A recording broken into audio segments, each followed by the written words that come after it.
तो राधे राधे मित्रों, तो आज मैं आपको एक धार्मिक और भक्ति की कथा से जोड़ने जा रही हूँ। अगर आप मेरे YouTube चैनल पे नए हैं तो मेरे YouTube चैनल को सब्सक्राइब करके बेल आइकन कॉल कर दीजिए।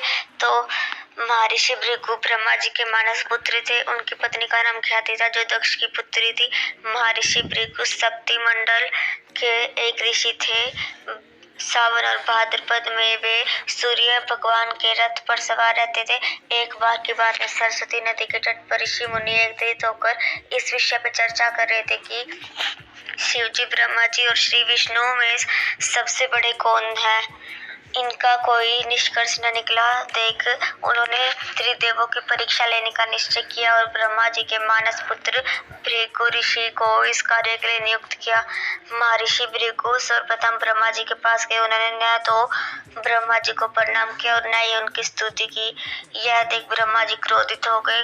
क्रोध की अधिकता से उनका मुख लाल हो गया, आंखों से अंगारे दहकने लगे। लेकिन फिर उन्हें यह सोचकर यह ख्याल आया कि ये उनका पुत्र है, इसलिए उन्होंने अपने हृदय में उठे क्रोध के आवेग को विवेक बुद्धि में दबा लिया। वहां से महर्षि भृगु कैलाश पर गए। देवादिदेव भगवान महादेव ने देखा कि भृगु ऋषि आ रहे हैं, तो वे प्रसन्न होकर अपने आसन से उठे और उनका आलिंगन करने लगे।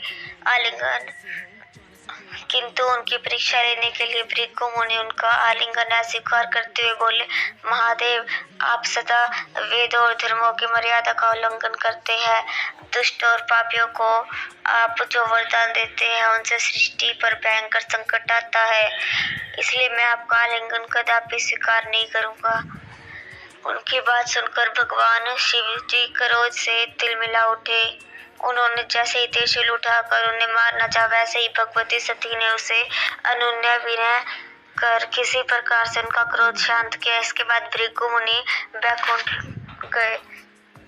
उस समय भगवान विष्णु श्री देवी लक्ष्मी की गोद में सिर रख कर लौटे थे।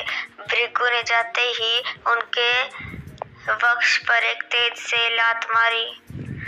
भगत वत्सल भगवान विष्णु शीघ्र ही अपने आसन पर खड़े हुए और उन्होंने प्रणाम करके उनके चरण सहलाते हुए बोले, भगवान, आपके पैर पर चोट तो नहीं लगी?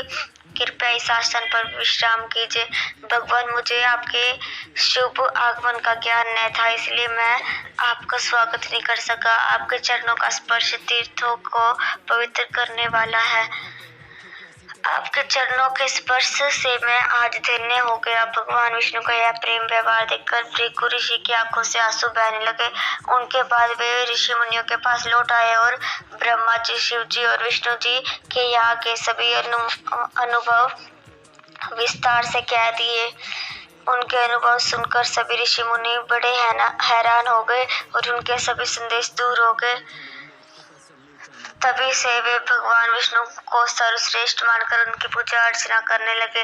वास्तव में उन ऋषि मुनियों ने अपने लिए नहीं, बल्कि मनुष्य के संदेहों को मिटाने के लिए ऐसी लीला रची थी।